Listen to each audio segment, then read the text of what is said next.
Welcome again to GPS, God's Prophetic Surprises. And as you can see, we're still dealing with one of those surprises in our lives, and that is the lockdowns where we're not able to be together physically, but we are as much together with each other as we are with you. And it's good to have you with us today as we are coming together to take a look at the book of Revelation, to discover what are some of God's prophetic surprises.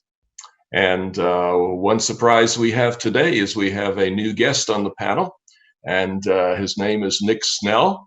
You'll recognize Viana and Shifra on the other sides of me. And so Nick, why don't you give us sort of a little introduction to who you are, and then we'll get into our topic for the day. Yeah, I guess I'm here today because I'm Pastor Philip's friend and he's on vacation. And we met in school at Andrews University, and we've been really good friends ever since. We were missionaries together. And yeah, I'm the youth pastor at the Azure Hills Seventh-day Adventist Church in Grand Terrace, right near Loma Linda. And so having a good time here in California for the last few years. Delighted to have you, Nick. Really looking forward to this. And you've indicated that you're not just here because it's a program, but because you are interested in the book of Revelation. How did that happen? You know, I think it felt like an unapproachable book earlier in life. But then when I got to, especially university, when I was doing my theology degree for undergrad, and I had a wonderful man named Ranko Stefanovic as a teacher there, I was really drawn in and I was inspired by the way that he teaches the book of Revelation. And it made me want to have that kind of biblical insight in the way that I would preach, because I got excited about scripture through his teaching, and definitely excited about Revelation and what it means for the future of humanity. Awesome. Well, that's kind of neat because Ranko Stefanovic was one of my doctoral students studying in the book of Revelation. So that kind of makes you my spiritual grandson or something like that. So I'm really delighted to meet you in this way, and looking forward to what we can share together. Now, before we go any further, we have an idea. We're all going to show you our stomachs, and you have to decide which one of us is pregnant. All right, everybody ready? Okay. Let's see. Here goes me. Who's the pregnant one there? I think it's Viana. Viana, tell us. You've mentioned it before in the program, but now the evidence is in. Nobody has any doubts. How's it going? Yeah, that's definitely something I can't hide anymore. Not that I ever wanted to, but we are about a month and a half away from our due date, and we are just over the moon to become parents, discover life through somebody else's eyes, to get to form, a strong girl in today's society that's biracial. I mean, there's just so much that we're looking forward to in getting to discover a new side of life as a parent. Wow. Yeah, pretty awesome. My youngest daughter is in about her 5th month. And so we were all excited about that as well. But there's a difference, with Viana. She probably increased her body weight by almost 50%, I suspect, through all of this, because Viana has certainly been an example of a delicate and lovely woman who I think I'm getting on dangerous ground. I'm going to leave it there. Stick to GPS. But I think what's really, really cool is that you're enjoying this, and you don't mind that this is happening to your body. You're liking what's happening to your body. And the author of it all is also the co-author of the book of Revelation. So that's pretty cool, I think. I know. Somebody told me that, became a co-creator with God, and you have like a little Garden of Eden inside of you. And I thought that was so beautiful to imagine this perfect little space that God could put inside of me for another human being. That's fantastic. And to realize that in doing that, God is being self-sacrificing. In other words, every time he gives us the choice to procreate, he's not getting to make that choice. We are getting to make that choice. That's an amazing thing he's given to us, the freedom to create and be co-creators with him. It's an amazing thing. So every time a child of God is pregnant, we are watching, I like that, another Garden of Eden. Awesome stuff. So God be with you, and we're delighted with your experience. We suspect that maybe you might be missing on a program or two in a month and a half, and we'll be patiently awaiting your return as soon as you're up to it. So thank you for being part of this in the midst of this special time. All right, Shifra, Pastor Shifra, if you would read our text, and the text is Revelation 12. Why don't we do 11 and 12 of Revelation 12? Sure. All right, Revelation chapter 12, verses 11 and 12. This is the NKJV. And they overcame him by the blood of the Lamb and by the word of their testimony, and they did not love their lives to the death. Verse 12 says, therefore rejoice, O heavens, and you who dwell in them. Woe to the inhabitants of the earth and the sea, for the devil has come down to you having great wrath, because he knows that he has a short time. All right, so here we see the climax of this heavenly scene. And in the climax of this scene, there is an overcoming that happens. The word overcoming's been big throughout the book of Revelation. But here we see they overcame by the blood of the Lamb and by the word of their testimony. And so this question of the blood of the Lamb, this is how believers overcome. But it raises the question, what did the cross do? Why is the blood of the Lamb, why is the cross of Jesus so important to the followers of God? And so I'd throw that question out to the panel. Why did Jesus have to die? Why the cross? I think it's a little bit easier for me to answer what did the cross do than why did Jesus have to die, or why did Jesus die? Because I'm living on the other side of the cross, and I'm so thankful for what Jesus on the cross did, right? Justice and mercy kissed on the cross. It allows me to see that God's justice and God's mercy is one and the same. Sacrifice of Christ on the cross to save my life from sin, So easier for me to answer what did the cross do, but I'll let the other experts on the panel chime in on why did Jesus have to die? Well, maybe I'll give you a how. How did the cross unite justice and mercy? Yeah, so justice and mercy, because as far as I understand the very biblical answer, justice says that the wages of sin is death, right? And so as Hebrews says, without the shedding of blood, there is no forgiveness. So in order for us to receive mercy from God, there had to be that just sacrifice. And it's incredible to go now from the what back to the why. The why is love. I'm actually reading a book right now that I got from the digital library audiobook by Simon Sinek. It's called Start With Why. And the why is should be the foundation of all of our communication if we're trying to inspire people. So the why is certainly love, and we don't understand why that was God's expression of love and redemption and, bringing us back into reconciliation. But we know it's because of love. That is the ultimate why, is because he couldn't bear to live forever without us. So he died so we could live forever with him. Yeah, excellent thought. I guess the challenge would be, where's the line between the love and the cross? Love can be expressed in a lot of different ways, but how does love explain why he had to die?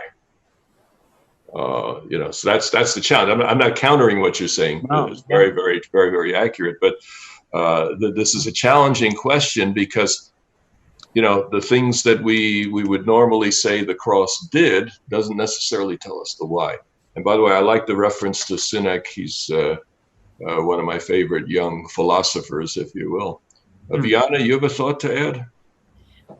I think one of the things that comes to my mind is the being held ransom by the power of death and evil since the beginning of the Garden of Evil. And when I see love, I see like this relentless pursuit of love to pay that debt so that we can be reunited once again in justice and love and mercy and peace forevermore. And so when I see the why Jesus died, there had to be their perfect sacrifice to break that ransom, to pay the debt. And so I see God's love painted all over that. And the Bible points to like there was no other alternative for us to be broken from that debt of evil and sin and death, except the perfect sacrifice of the Lamb. Mm-hmm. That brings us right back to the New Testament, because that's one of the New Testament's explanations. Mm-hmm. It was a sacrifice. Yeah. Not too long ago, the seminary at Andrews University wanted to put out a book on salvation.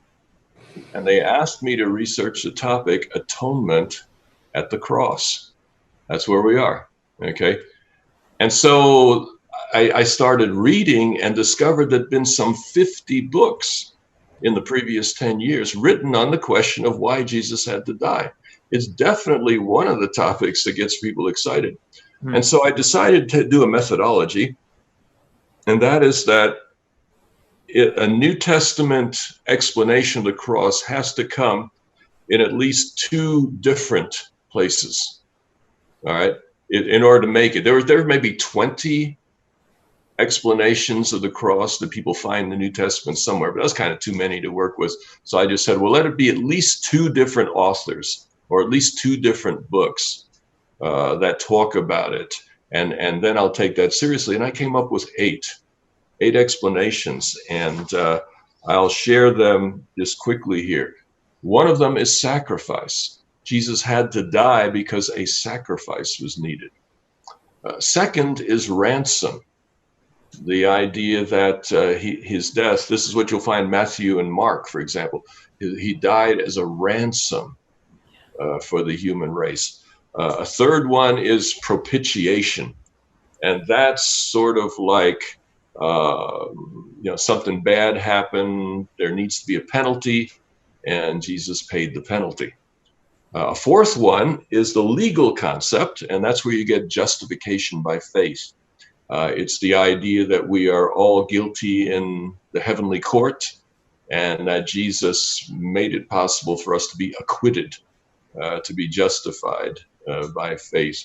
A fifth one is victory. It portrays the problem of sin as a battle, and saying that on the cross, Christ won the victory over Satan. A sixth one is influence. He had to die because that was the only way to influence people to come back to him. Mm.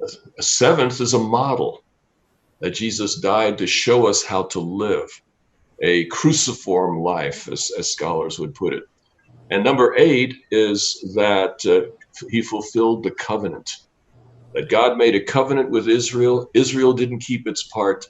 Jesus kept the part. He took the place of Israel, kept the part, and now the covenant was complete.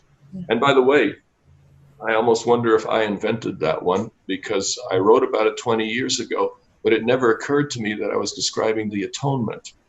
So I didn't get into all the books on atonement, but I talked about the whole covenant idea. And now at least two major scholars have said the covenant is a good way to explain, and a very biblical way to explain the atonement. So anyway, given those options, what do you folk think? Which is the one that works best for you? Viana, you've already mentioned sacrifice. Is that your favorite? I think you reacted to the one on influence as well. Yeah, I guess I hadn't heard that one ever. In the way you described it, that one was new for me.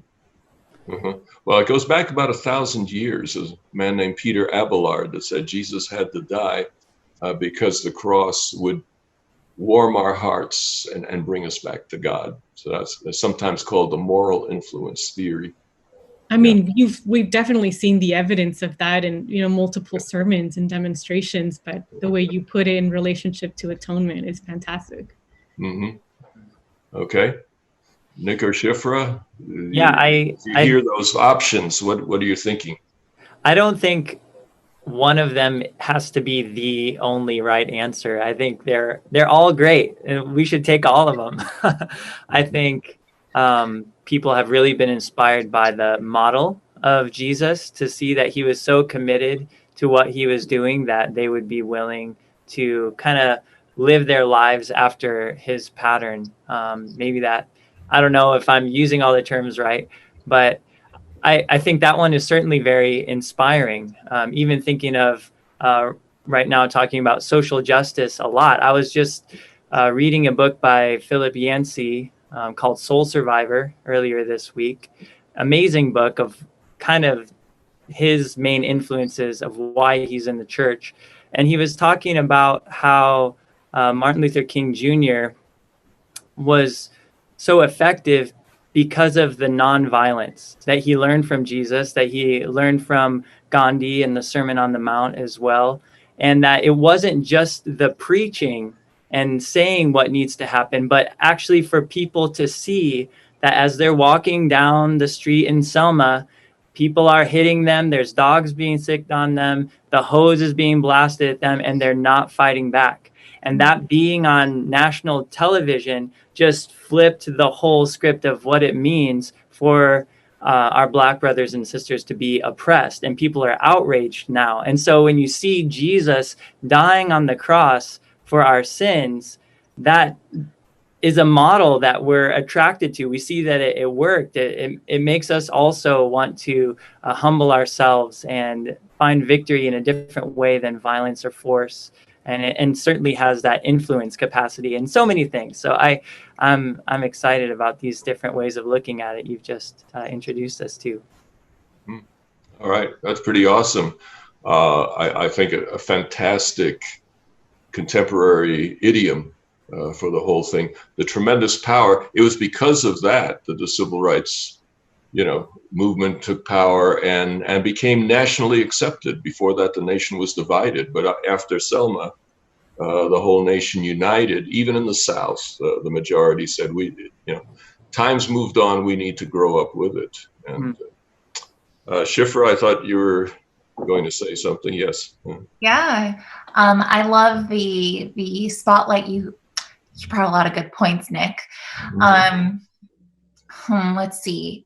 The power of contrast comes to my mind when there's oppressive violence contrasted to peaceful resistance. You're able to see clearer who's good, who's right. It's easier to make your judgment call.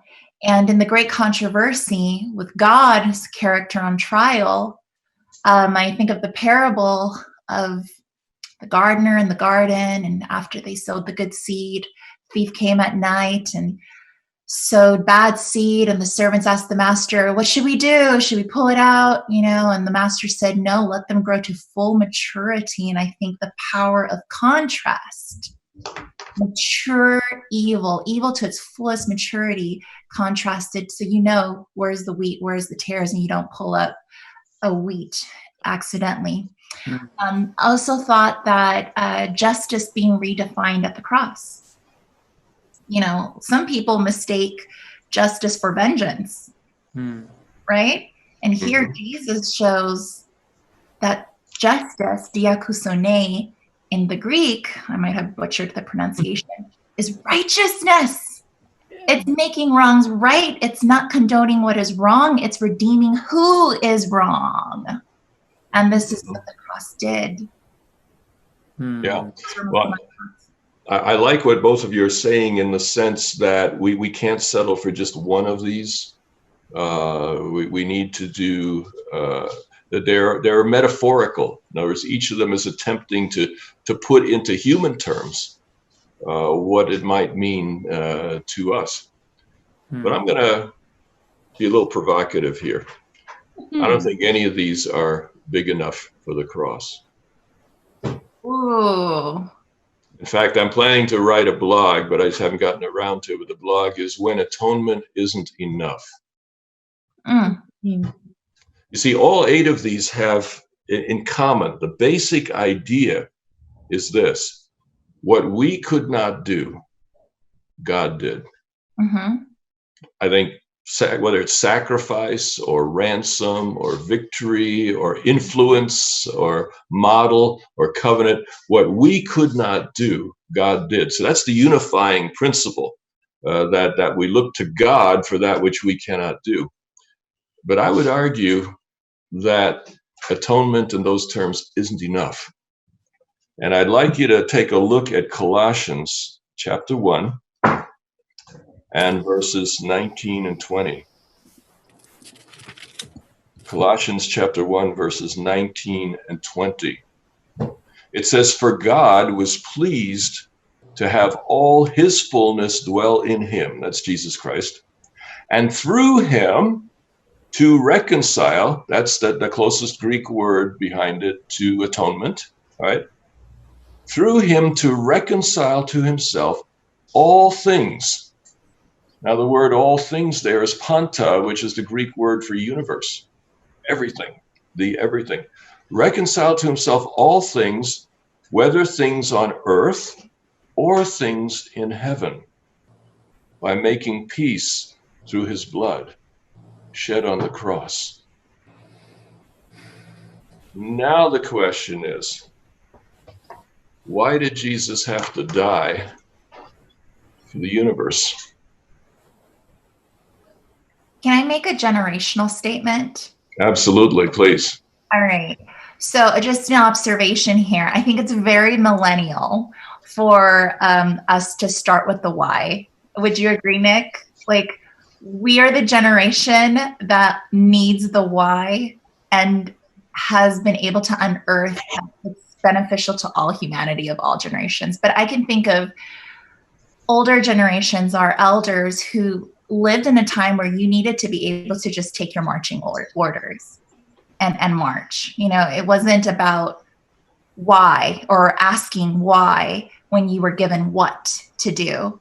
And then I think generationally, just a little observation, just so we understand, you know, how it could apply to our generation today. I think like this question of which one of these explanations, and then having this answer of integrating the whole, as it's like a yes, and it's very much a generational impulse. Would you agree? It's like, yes, and why not all? ¿Por qué no los dos? Right? And so kind of thinking about the question, I wonder, as we're looking at Colossians 1, 19 and 20, could it be that could we take them not so much as, or not only as explanations, but as different angles and analogies? You see, the difference is that the 8 atonement things that we were just talking about, all of those 8 have to do with our salvation. Jesus died so we could be saved, and that's important. That's good, but it's not enough for the universe. Remember, Revelation 12 is about the universe. Satan is cast down. from heaven to earth by the cross. So something that happened on the cross made a difference in heaven. What would that be? What would that be? I don't know, but it's going to be good. I'm wondering if it has to do with the visual of the veil being torn in this verse in Colossians, having that veil torn. You needed to have this powerful like breaking so that we can have reconciliation, through atonement. Well, in some sense, if you take Revelation 12, all right, the consequence of the cross, if you go to Revelation 5, a consequence of the cross is Jesus is now enthroned in heavenly places. Oh, yeah. So he's recognized to be the ruler of this earth, and he's also recognized once again to be a full member of the Godhead. But that's Revelation 5. In Revelation 12, the impact of the cross is the casting down of Satan. How does the cross cast Satan down? I think in one sense, it certainly revealed to the universe what Satan had been up to all along, since his kind of rebellion and questioning of God's motives for what God did and everything. And it's interesting that Jesus answers that question with something that we're still grappling with right now, trying to wrap our heads around. Why did he do this? Satan is saying what the Godhead is doing before creation and everything. It's not fair. It's not right. He's questioning it. And then Jesus answers with this like mind-blowing decision to die on the cross. And you can say that Jesus voluntarily went there. And you can also say that Satan put him there. Like they kind of cooperated in a sense, and it revealed Satan's hand. And this accuser of the brethren is just shown up for what his intent was all along. He's not just wanting to be equal. He's wanting to be number one above all. And so that's revealed in the cross. And the universe can all see it. Everybody knows what's happened now. Beautiful thought. I think you're definitely playing at the heart of what Revelation 12 is all about, because there's a war in heaven. But what we discovered in previous programs is that war is not a military war. It's a war of words. It's a war about the character of God and what kind of God there is. And Satan is offering himself as a counterpart of God and saying, I really should be in charge here. And what we see is Satan making claims about his superiority, etc. All of that is shattered at the cross. There he's exposed for exactly who he is. And that's that I think is the reason he's cast down is not so much physically, it's just nobody's listening anymore. He has lost his case. And because he has lost his case, this world is the one place left that still needs to hear. Well, that brings us to the end of another GPS. We welcome you back again next week.